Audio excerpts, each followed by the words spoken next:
जब मैं घर से गुस्से में बड़बड़ाते हुए निकल आया था और बस स्टैंड की तरफ आगे बढ़ने लगा, मैं मन ही मन बड़बड़ा रहा था, पता नहीं कितने पैसे छुपा के रखे हैं, लेकिन मेरे लिए एक बाइक नहीं ले सकते। अब मैं यहाँ से चला जाऊँगा और तब तक वापस नहीं आऊँगा जब तक कि मैं खुद के पैसों से बाइक खरीद नहीं लेता। इतना सोच ही रहा था, तभी मेरे पैर में मुझे कुछ चुभने का एहसास हुआ।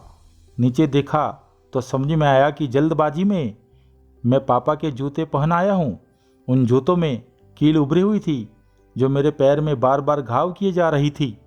लेकिन उस समय गुस्सा अधिक था तो मैं बड़बड़ाते हुए आगे बढ़ गया। एकाएक मुझे याद आया कि मैं पापा का पर्स भी साथ ले आया हूँ। मेरे खुरापाती दिमाग में ख्याल आया, क्यों ना आज पापा का पर्स चेक किया जाए, जिसे आज तक उन्होंने किसी को हाथ तक नहीं लगाने दिया था। पता नहीं कौन सा खजाना छुपा है इस पर्स में जो किसी को हाथ नहीं लगाने देते थे। जब मैंने पापा का वह पुराना पर्स खोलकर देखा तो उसमें पैसे तो नहीं मिले, लेकिन पैसों की जगह पर एक डायरी रखी हुई थी। तब मैंने सोचा, ओह, तो यह खजाना छुपा रखा है। मैं समझ रहा था कि यहाँ पापा ने लिखा होगा कि किससे कितने पैसे लेने हैं और किसको कितने पैसे दिए हैं, लेकिन मैं गलत था। जब मैंने छोटी सी डायरी का पहला पेज खोलकर देखा तो वहाँ पर जो लिखा था वह थोड़ा सीरियस कर देने वाला था। डायरी में जो लिखा था उसे पढ़ने के बाद मेरे चेहरे पर जो एक्सप्रेशन थे वह गायब हो चुके थे, क्योंकि डायरी में वैसा कुछ नहीं लिखा था जैसा मैं सोच रहा था। वहाँ पर उन पैसों का हिसाब लिखा हुआ था जो अलग अलग कामों के लिए अलग अलग लोगों से उधार लिए गए थे। उस लिस्ट में कंप्यूटर के नाम पर भी पैसे लिए गए थे। कुछ यूँ लिखा था, 50,000 बेटे के कंप्यूटर के लिए। यह वही कंप्यूटर था जिसे मैं आज तक यूज़ करता आ रहा हूँ, लेकिन मुझे यह पता नहीं था उस कंप्यूटर को खरीदने के लिए पैसे कहाँ से आए थे। लेकिन आज पता चल रहा था। मुझे आज भी याद है जब मैंने पहली बार कैमरे के लिए जिद की थी, जो मेरे पापा ने मुझे 2 हफ्ते बाद मेरे बर्थडे पर लाकर दिया था, जिसे देखकर मैं बहुत खुश हुआ था। और मुझसे खुश देखकर मुझसे कहीं ज़्यादा अगर कोई खुश था तो वह थे पापा। अब मेरे चेहरे से गुस्सा एकदम गायब हो चुका था। जब मैंने आगे का पन्ना पलटा तो वहाँ कुछ विश लिखी हुई थी। पहली जो विश थी उसमें जो लिखा हुआ था, अच्छे जूते पहनना। यह बात मेरी समझ कुछ नहीं आई। तभी मेरा पाँव अचानक सड़क पर भरे हुए पानी पर जा पड़ा और तभी मेरे पाँव में कुछ गीलापन होने का एहसास हुआ। जब मैंने जूता उतार कर देखा तो उसका तला टूटा हुआ था। यह देखकर मुझे डायरी में लिखी बात याद आ गई।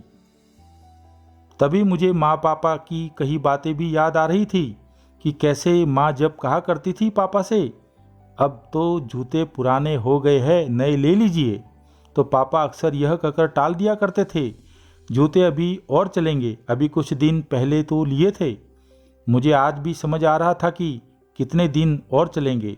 साथ ही साथ यह भी समझ आ रहा था कि पापा का पर्स को क्यों छुपा कर रखते थे।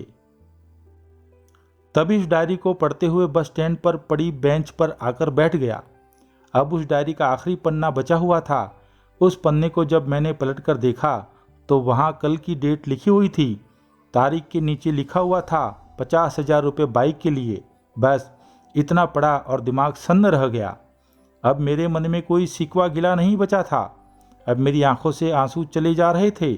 मुझे आज तक नहीं पता तब मैं क्यों रोया जा रहा था।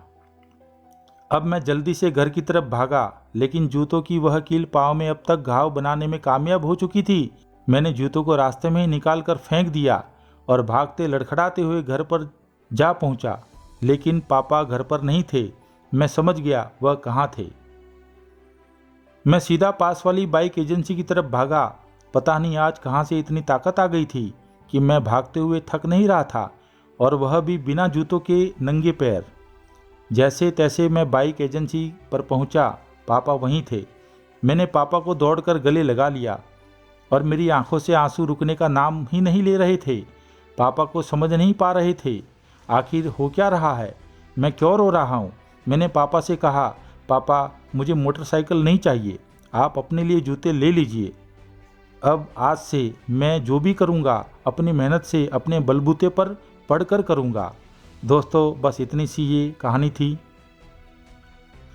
यह हार्ट टचिंग स्टोरी बोलते हुए आज मेरी भी आंखें नम हुई है। मैं आज आपसे कहना चाहूँगा, ठीक ऐसे ही होते हैं पिता। हम अक्सर देखते हैं कि हम अपनी माँ से हर बात शेयर करते हैं और माँ भी इसके बदले में हमें बहुत प्यार देती है। लेकिन एक शख्स ऐसा भी होता है जो हमें छुपकर प्यार करता है, वह होता है पिता। यह परिवार में एकमात्र ऐसा व्यक्ति होता है जो अपने बच्चों से उन्हें बिना बताए, बिना जताए छिपकर प्यार करता है।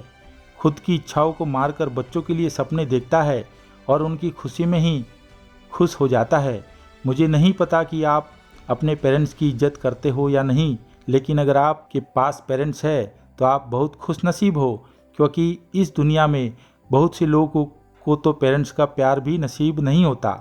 अंत में मैं यही कहना चाहूँगा कि माँ बाप की भावनाओं का सम्मान करें।